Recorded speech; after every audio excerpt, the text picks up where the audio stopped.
नमस्कार विद्यार्थियों, आज हम चर्चा कर रहे हैं एमए फाइनल संस्कृत के तृतीय प्रश्न पत्र, जो एक वैकल्पिक प्रश्न पत्र होता है विद्यार्थियों, और वह हमारे एमए फाइनल में चलता है, जिसका नाम है गद्य पद्य चंपू। कुछ विद्यार्थी ऐसे हैं जिन्होंने महाकवि कालिदास लिया हुआ है, कहीं गद्य पद्य चंपू।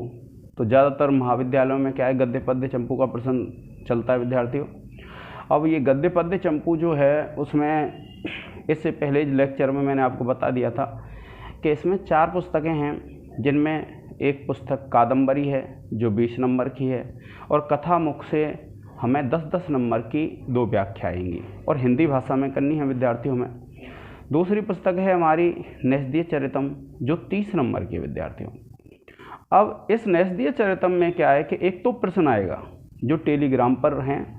आप कह रहे थे कि टेलीग्राम लिंक क्या है, तो डिस्क्रिप्शन जो होता है उसमें आपको टेलीग्राम की लिंक मिल जाती है। अगर कभी नहीं खुलता है वह, तो उसमें कोई टेक्निकल प्रॉब्लम हो सकती है, नहीं तो लिंक वही है। मैंने प्रत्येक चैनल में प्रत्येक वीडियो में उसको डाला है। अब उसके बाद एक 10 नंबर का प्रश्न आएगा। इसमें 10 नंबर का प्रश्न जो मैंने आपको बताए हैं प्राय उनमें से आ जाएगा। जैसे एक क्वेश्चन इसमें बन सकता है, जो आ सकता है कि नैषधीय चरितम महाकाव्य का महाकाव्यों में स्थान निर्धारित कीजिए, या फिर ऐसे आ सकता है कि नैषधीय चरितम एक महाकाव्य है, सिद्ध कीजिए। तो यह प्रश्न आपको टेलीग्राम पर मिल जाएगा, यह आ सकता है, बहुत अच्छा प्रश्न है। दूसरा है नैषधम विद्वद औषधम। यह प्रश्न मैंने टेलीग्राम पर डाला हुआ है विद्यार्थियों, लेकिन अगर विषय वस्तु को देखें तो श्रीहर्ष जो हैं, इनकी विषय वस्तु बहुत विशाल है।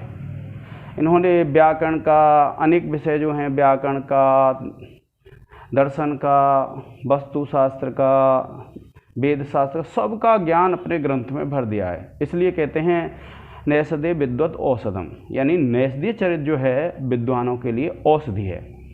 तो उसमें बहुत ज़्यादा विषय वस्तु है, तो आप उन पॉइंटों के हिसाब से पॉइंटों को याद कर लेंगे। उसमें छोटी छोटी विषय वस्तु यानी कम कम करके उसको ऐसा बना लेंगे जो करीब 2 पन्ने में, यानी 3 पेज में वो हो जाए, लगभग 3 पेज में हो जाए।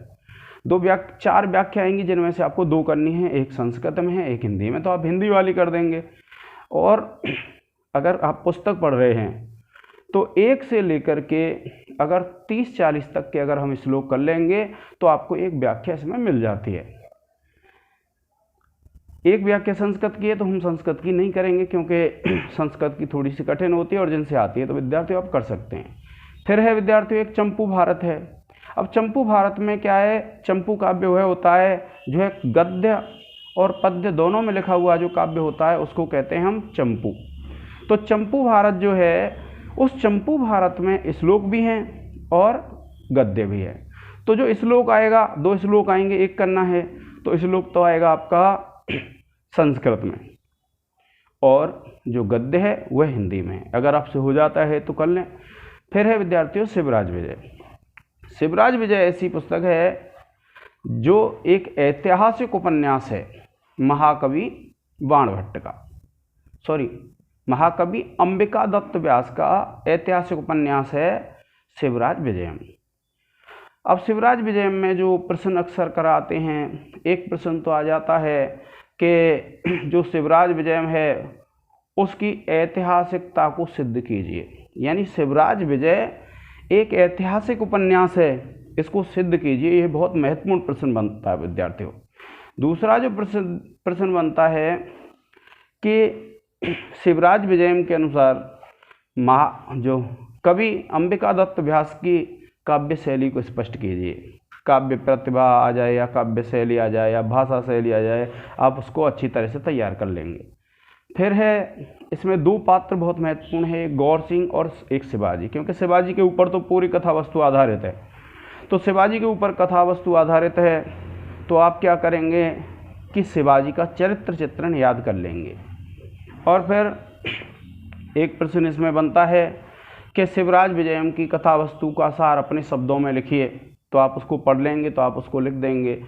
और फिर है एक रस योजना पे आ सकता है कि जो शिवराज विजयम है उसकी रस योजना को स्पष्ट कीजिए। यह जो पेपर है विद्यार्थियों, ये इसलिए इसका ज़्यादा विस्तृत वर्णन नहीं मिल पाता है क्योंकि कोई ये वैकल्पिक है।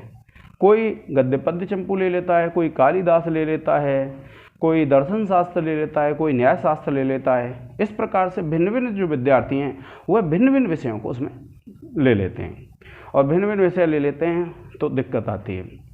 तो इसके बाद विद्यार्थियों इस पेपर के विषय में आज हम इतना ही पढ़ेंगे, और इसके बाद जो पेपर होने वाला है वो पंचम है।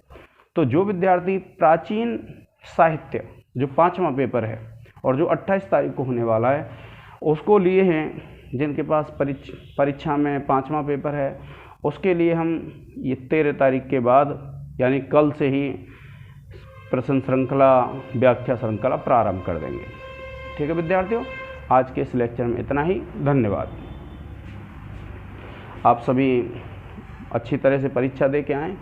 खासकर ये ध्यान रखें, कोरोना काल है, बहुत अच्छी तरह से कॉपी नहीं जांची जाएंगी, तो आप ऐसा करें कि कम से कम 50 नंबर का जैसा आता है, जैसे मान लीजिए नैषधीय चरितम का आ गया, आपसे नहीं आ रहा है, संदर्भ प्रसंग तो लिखेंगे आप, संदर्भ प्रसंग लिख देंगे, छंद लिख देंगे जो विशेष है।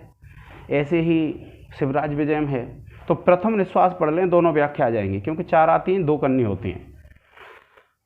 जैसे आप शिवराज विजयम है, आप लिख देंगे प्रस्तुत गद्य अंबिका दत्त व्यास विरचित शिवराज विजयम से उद्धृत है।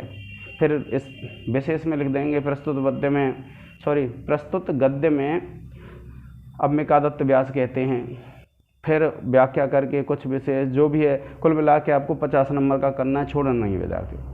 तो आज के इस लेक्चर में इतना ही। बेस्ट ऑफ लक विद्यार्थियों, धन्यवाद।